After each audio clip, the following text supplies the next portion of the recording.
جو علماء دین کے فضائل ہیں، جو قرآن و حدیث میں آئے ہیں. دنیا کے کسی ڈپلوما کی یہ فضیلت نہیں ہے، دنیا کے کسی انسٹیٹیوٹ کی سرٹیفکیٹ کی وہ فضیلت نہیں ہے جو علماء کو وارث الانبیاء کہا گیا.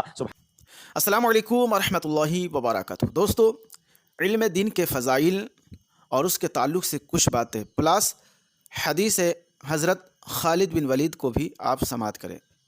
علم دین کے فضائل کی تو کیا بات ہے. میں برکت کے لیے ایک بڑی پیاری حدیث ہے، بلکہ یوں کہیے کہ علم کا ایک پورا سمندر ہے جو میرے آقا علیہ الصلوۃ والسلام نے ایک صحابی رسول کے جواب میں ارشاد فرمایا. اسی حدیث کو بیان کر کے میں پھر انشاءاللہ اپنی گفتگو کو ختم کروں گا. اور اس حدیث کو بیان کرنے سے پہلے ہمارے صحابہ نے، ہمارے اسلاف نے جو انداز اختیار کیا، یہ بھی بتا رہا ہے کہ علم دین کی کیا اہمیت ہے. حضرت سیدنا جلال الدین سیوطی شافعی رحمۃ اللہ تعالی لکھتے ہیں کہ حضرت سیدنا ابو العباس مستغفری رحمۃ اللہ تعالی طلب علم حاصل کرنے کے لیے مصر گئے. وہاں پر انہوں نے حدیث کے بہت بڑے عالم سیدنا ابو حامد مصری رحمۃ اللہ تعالی علیہ سے حدیث خالد بن ولید رضی اللہ تعالیٰ سنانے کی درخواست کی. کہا مجھے وہ حضرت خالد بن ولید والی حدیث سنائیے.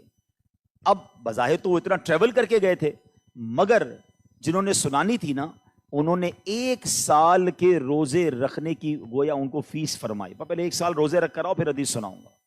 اور کہتے ہیں میں نے 1 سال روزے رکھے. اس کے بعد پھر دوبارہ سیدنا ابو العباس مستغفری رحمۃ اللہ تعالی کی خدمت میں حاضر ہوا. تو حضرت نے ابو حامد مصری رحمۃ اللہ، حضرت ابو العباس مستغفری نے 1 سال روزے رکھے اور وہ ابو حامد مصری کی بارگاہ میں حاضر ہوئے کہ حضور 1 سال روزے رکھ آیا ہوں. تو اب انہوں نے اپنی سند سے حدیث خالد بن ولید سنائی. اور وہ کیا حدیث ہے؟ اب ذرا غور کریں کہ جس حدیث کو سننے کے لیے ایک کنٹری سے دوسرے کنٹری کا سفر کیا اور سنانے والے نے کہا جب سناؤں گا جب 1 سال کے روزے رکھ کر آؤ گے. تو غور کیجئے کس انداز سے علم پھیلایا گیا اور کن محبتوں سے سیکھا گیا. انہوں نے اپنی سند سے وہ حدیث سنائی کہ حضرت خالد بن ولید رضی اللہ عنہ سے روایت ہے کہ ایک اعرابی، دیہات میں رہنے والا ولیجر، نبی پاک علیہ الصلوۃ والسلام کی بارگاہ میں اس نے حاضری دی اور عرض کی حضور دنیا و آخرت کے بارے میں کچھ پوچھنا چاہتا ہوں. تو رسول بے مثال بی بی آمنہ کے لال صلی اللہ تعالیٰ علیہ وسلم نے ارشاد فرمایا جو پوچھنا چاہتے ہو پوچھو.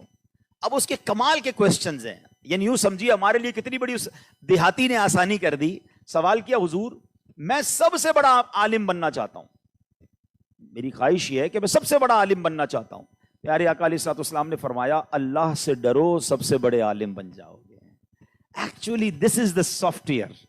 میری کئی بار گورنمنٹ کے لوگوں سے، بعض اوقات یوں سمجھیے کہ منسٹر سے یا جو ارباب اقتدار ہیں ان سے ملاقات ہوتی ہے، یا کہیں بھی جا کر بیٹھتے ہیں کہ یار چیٹنگ کیسے رکے، کرپشن کیسے رکے، برائیاں کیسے ختم ہوں، بہت سارے پرابلم ہے، کدھر سے کون سا کنارہ پکڑیں. تو یاد رکھیے خوف خدا یہ ایسا سافٹ ویئر ہے، سب سے بہتر وہ ہے جو دوسروں کو نفع پہنچاتا ہو تو تم لوگوں کے لیے نفع بخش بن جاؤ گے. تو اب لوگوں کے لیے نفع بخش بن جائیں سب سے بہتر ہو جاؤ گے. فرمایا حضور میں چاہتا ہوں کہ سب سے زیادہ عدل کرنے والا بن جاؤ، انصاف، جسٹس. آقا فرماتے ہیں جو اپنے لیے پسند کرتے ہو دوسروں کے لیے پسند کرو، سب سے زیادہ عادل بن جاؤ گے. Look at the formula. باتیں سارے لوگ کرتے جناب، انصاف ہونا چاہیے، جسٹیفیکیشن ہونی چاہیے. بھائی جو اپنے لیے پسند کرتے ہیں وہ کرتے ہیں دوسروں کے لیے پسند. میرا کام سیدھا ہو جائے، اگلے کا بیڑا غرق ہوتا ہو تو ہو جائے. یہ اسلام نہیں ہے. اب ذرا سوچیے اگر اس کو یہ سافٹ ویئر انسٹال ہو جائے کہ جو مجھے اپنے لیے پسند ہے، مزے کو مزہ آ جائے گا. سوسائٹی کتنی کمال کی ہو جائے گی. میں چاہتا ہوں مجھے کوئی ذلیل نہ کرے، میں بھی کسی کو ذلیل نہ کروں. مجھے کوئی نہ سختی کرے، میں بھی کسی کو سختی نہ کروں. کوئی میرا نہ کھائے تو میں بھی تو کسی کا نہ کھاؤں.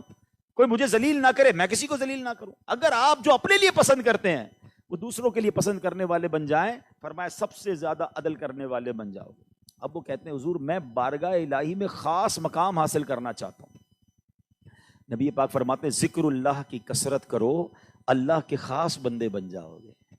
اب ہم غور کریں ہم روزانہ کتنا ذکر کرتے ہیں. اللہ کرے کہ روز ہماری زبان اللہ کا ذکر کرنے والی بن جائے.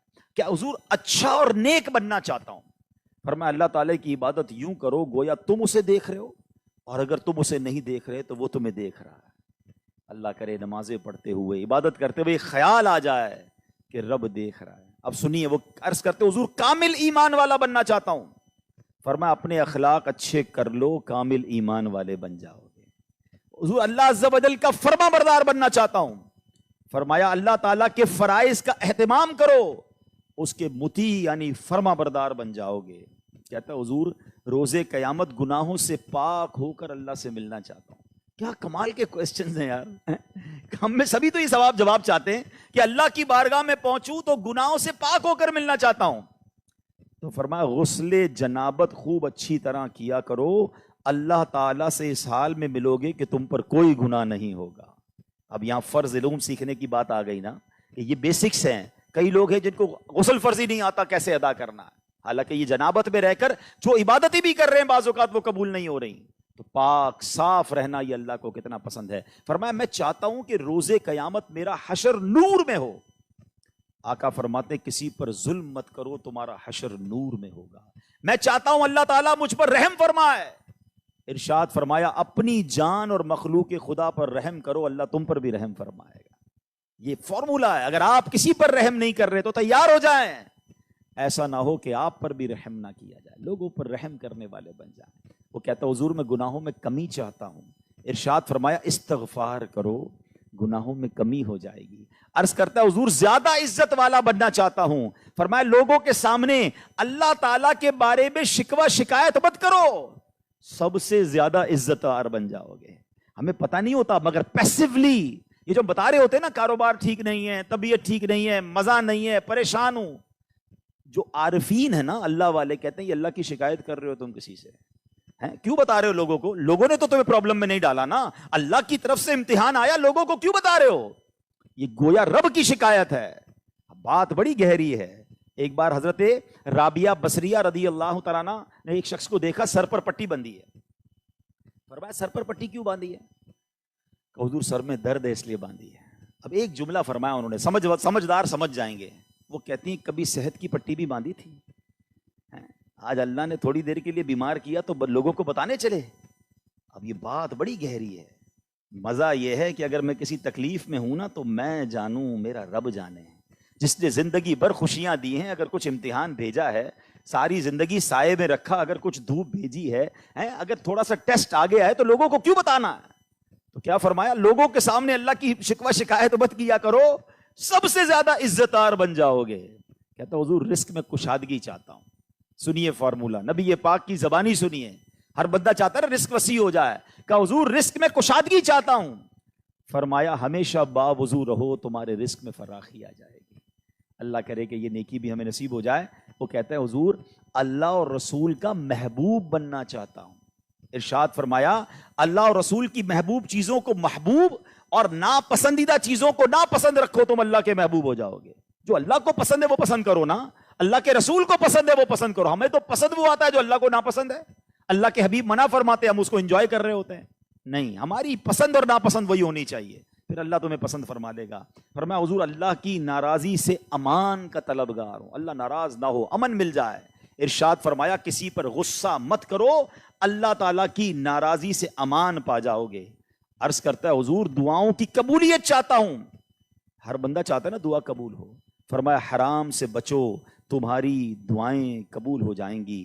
اللہ اکبر. کہتا ہے حضور کون سی چیز دوزخ کی آگ کو بجھاتی ہے؟ ارشاد فرمایا روزہ. اللہ کرے فرض روزوں کے بعد بھی نفلی روزوں کی بھی ہمیں عادت ہو جائے. میں نے سارے سوال نہیں پڑھے, میں نے چند سوال چھوڑ دیے, اسکپ کیے, مگر کمال دیکھیں کہ نبی پاک کی بارگاہ میں کیسے کیسے سوال ہوئے.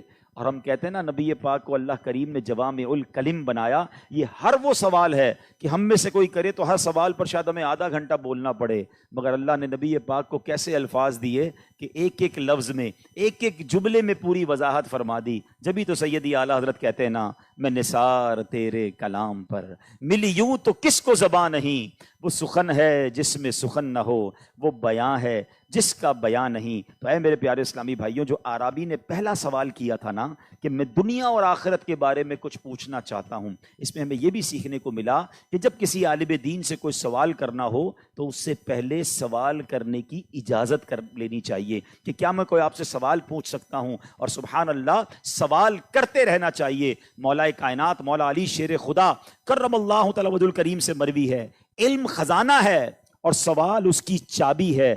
اللہ عز و جل تم پر رحم فرمائے, سوال کیا کرو.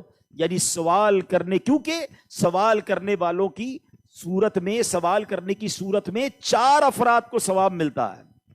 جب آپ کوشچن کرتے ہیں نا تو 4 لوگوں کو ثواب ملتا ہے، سوال کرنے والے کو، جواب دینے والے کو، سننے والے کو، اور ان سوال و جواب کرنے والوں سے محبت کرنے والے کو۔ تو سوال کرنا تو علم کی چابی ہے۔ حضرت عبداللہ ابن مسعود فرماتے ہیں رضی اللہ تعالیٰ عنہ، علم میں زیادتی تلاش سے اور واقفیت سوال سے ہوتی ہے۔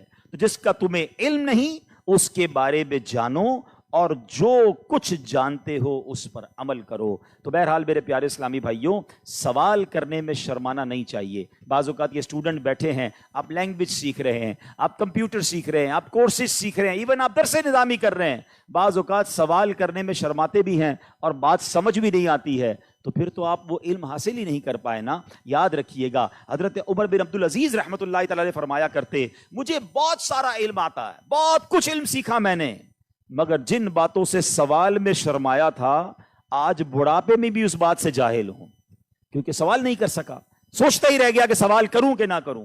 تو سوال میں نہیں شرمانا ہے۔ ہاں، اب سوال کے کچھ آداب بیان ہوئے، وہ سن لیجئے، پھر اپنی بات کمپلیٹ کر دیتا ہوں۔